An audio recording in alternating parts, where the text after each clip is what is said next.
Are you ready to rumble? Welcome back, villagers, to another episode of Hugh Tran, the Insurance Man. If you haven't heard, it is round two. Who's going to represent the Democrat Party? Joe Biden. And who's going to represent the Republican Party? Donald Trump.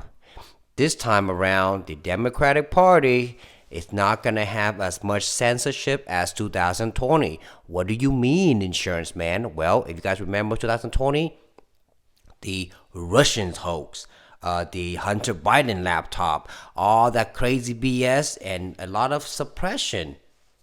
And at that time, Twitter 1.0 was still controlled by the government. CIA's, FBI, they all them and their mamas went to Twitter headquarters and made sure that information was being suppressed. This is not fiction, it's facts.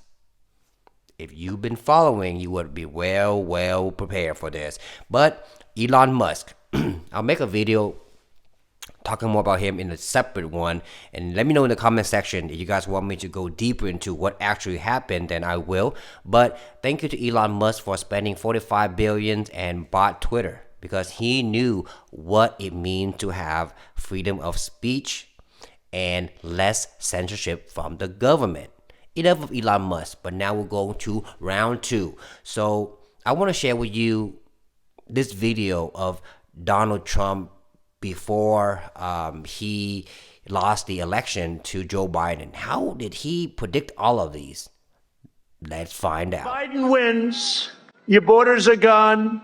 The middle class is gone. Your safety is gone. Gas prices going $5, $6, $7 for a gallon. Flood your communities with criminal aliens, drugs, and crime. You spent trillions of dollars rebuilding foreign nations, fighting foreign wars, and defending foreign borders. So for all those predictions of doom and gloom, here's where we stand. Do you want to use the word recession or depression? And you know Biden, he can't stand up to the lunatics running his party. He can't even find his way off the stage without him. Look, the bottom line is this. I say you're not doing a very good job. You see, everything he predicted came true. Inflations, gas prices, we paying crazy amount of dollars, money to borders that is not in our own. Ukraine. Why? How does Donald Trump know? And is this the reason why they trying everything they can to defame him, kick him out of the White House so that way he cannot clean up the swamp, or the deep state, or the elites? So many questions. You are a free thinker, villagers. Let me know in the comment section, what do you think about Donald Trump versus Joe Biden round two? And yesterday I watched the a State of the Union speech, and man, I haven't been this discouraged ever, because all I was watching was an old person constantly yelling at me with all of his lies. And it's crazy because there are strong Democrat supporters coming out and say, oh, that was the best speech ever. Were we watching the same speech? Because all I saw was a man speaking so fast and screaming to the prompter and gaslighting everything. I'm a grown man. I've seen what Bidenomics did for my villagers, you and I, so I'm not going to sit around and keep my mouth shut like all the Republicans that was at the event. Republicans, please grow some balls. Call the lies. Stand tall. Represent the people. But that's not what Republicans about. All they do is, say, oh, we're going to against this, against that. But they always keep their mouth shut and betray our country. Let Democrats do whatever the hell they want. We, the people, have enough. Two wings. But who is the head controlling two wings? Wake up, villagers. Because if we don't wake up now, things are going to get a lot worse. But let's take a look at this State of the Union speech by Joe Biden. About the 2020 election and the plots to steal the election posed a gravest threat to U.S. democracy since the Civil War. But they failed. America stood.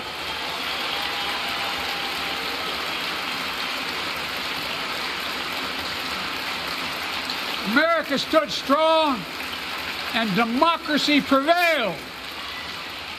We must be honest. The threat to democracy must be defended. My predecessor and some of you here seek to bury the truth about January 6th. I will not do that. This is the moment to speak the truth and to bury the lies. Here's the simple truth. You can't love your country only when you win.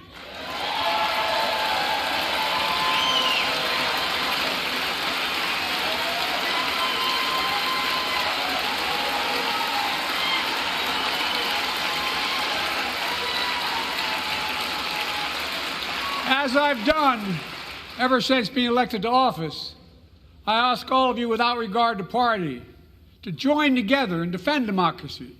Remember your oath of office is defending against all threats, foreign and domestic. You see? I wasn't lying when I said he was talking real fast, just going over words, and then at the end, of course, he's going to say, he's not going to discriminate against illegal immigrants and whatnot. But pay attention to his speech. There's a reason why he talks so fast. Because he's being dishonest. You ask any speech professors, speech therapists, and they will let you know. There's a reason why people speak fast like that. Because they're being dishonest. So be very careful. But of course, there will be sheeple gonna support him, telling you guys all the good things. But you do your own research and you see, is Bidenomics helping you and your family? It's not helping me and my villagers. That's why I'm very vocal about it. And it took me 3 years to understand how foreign policy works, how contract works between states, between other nations, and how pharmaceutical works, because they controlling all these politicians when we voted for these politicians. But in return, they listen to pharmaceutical, they listen to the mega donors. I learned all this within the past 3 years, and that's why I'm so vocal about it. I'm ready for round 2. And now it comes to this part of the video where I don't get why Donald Trump is hated so much. I remember in 2020, this dumbass vouched for Joe Biden because I was tired of mean tweets. I was tired of he talking out of his ass because I was a sheep. I fell victim to the media psyop because I paid attention to the words Donald Trump say instead of the things that he did for our country. Man, I was dumb, but I'm awake.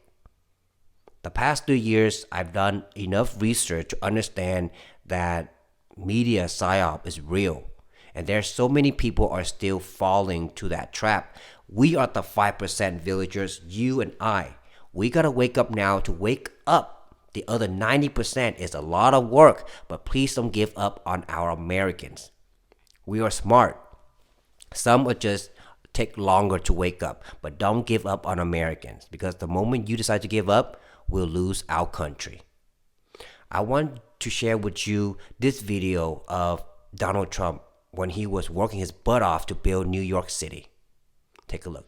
He's a terrific guy. We love him, and I'm here for him. And the snow came, and I said, gee, nobody's going to show up, and look at this place, it's packed. Well, I'll just say a few words. I mean, Wall Street and New York City and this whole region is doing unbelievably well. I'm building a job on the West Side, which is the largest job ever approved by the New York City Planning Commission. You see it going up along the West Side Highway. It's almost 10 million square feet. It's 18 buildings, and it's really going to be something. I will tell you, a large percentage of the people, and especially in construction, that are building these great jobs are black and minorities, and I'm very proud of it. We have close to 25%, and I think the number's going up, and they do a great job. There are no better builders than we have in New York, and a big percentage of that is black and minority folks. So I just want to thank everybody in the room for being here. I look forward to some questions, and then I don't know how we're ever going to leave this building today, because if you look outside, it is terrible, but we'll figure a way. There's always a way, and thank you, Jesse, and congratulations.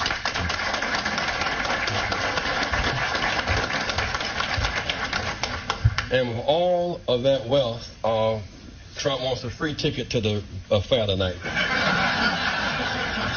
You can't make this up. Now, did you catch the part when Reverend Jesse Jackson said that as a black man, when he first ran for president, Donald Trump was one of the only people who came in support of his campaign. When other people thought it was laughable, Donald Trump was there. Exactly. But the fake news media today is trying to tell you and I that this man here has always hated black people and minority. That he's a racist. You can't make this up. I found this video online and I had to share it. You let me know what you think about this in the comment section. God bless you and your family. God bless. You see, the pixel in this video is from once upon a time. This is before legacy media hates the guy. This is before the deep states, the elites found out that, oh my gosh, Donald Trump is gonna ruin our plan, our agenda to control the people. This is not good. We need to paint a dirty picture of him. We need to paint a nasty picture of him. Accuse him of being a rapist. Accuse him of lying about his property. Accuse him of 91 indictments. So that way he would never be United States of America president again. And that's dangerous. We are free thinkers, villagers. Let's wake up and see outside the box. That leads me to this. I want to show another video of Donald Trump before they make you hate him. Take a look. For some people, the ultimate goal in life has been becoming the President of the United States. Would you like to be the President of the United States? I really don't believe I would, Ronna, but I would like to see somebody as the president who could do the job, and there are very capable people in this country. Most people who are capable are not running for office. Most men are frightened of politics today. It is a shame, isn't it? Yes. It is a shame. The most capable people are not necessarily running for political office, and that is a very sad commentary on the country. They had major corporations and they had this and that, but they are not running for political office. Why wouldn't someone like yourself run for political office? You have all the money that you possibly need. You've accomplished a great deal, even though you are only 34. I know there's a lot of things that you possibly can do in the years ahead. Why wouldn't you dedicate yourself to public service? Because I think it's a very mean life. I would love and I would dedicate my life to this country, but I see it as being a mean life, and I also see it as somebody with strong views and somebody with the kind of views that are maybe a little bit unpopular, which may be right, but may be unpopular, wouldn't necessarily have a chance of getting elected against somebody with no great brain but a big smile. And that's a sad commentary for the political process. Television, in a strange way, has ruined that process, hasn't it? It's hurt the process very much. I mean, the Abraham Lincolns of the world, Abraham Lincoln would probably not be electable today because of television. He was not a handsome man, and he did not... You see that? The way Donald Trump talks hasn't changed. But because of CNN, Fox, MSNBC, and the West propaganda, it makes you hate the dude. He always wants what's best for America. He's a businessman. His job is to make America great again through good policies, protecting our borders, helping communities, and that's what he was doing. But legacy media would not tell you this. You have to do your own research, just like how I did the last 3 years. I'm not here to persuade you to think differently. I'm here to help you. Make sure you understand, think outside the box, and be a free thinker. This is round 2. It's very important. I, myself, and my villagers cannot live another 4 years of Bidenomics. That shit is bullshit. Because it's not working. But they will gaslight. They will make you think that, oh, they're doing everything correctly, but look at your pockets. Have you been saving more money the last 3 years or prior? With that aside, thank you so much for watching, villagers. I know my video is a little bit long. It may get a little bit boring, but I promise it'll get better. If you learn a thing or two, like, comment, and subscribe, because that will help the channel greatly. You don't know your boy. I'm still trying to build this channel. My vision will come to life. Before I let you go, remember, I love you. Take care of yourself. Take care of your family. And most importantly, you gotta take care of your health. I love you guys. Until next time.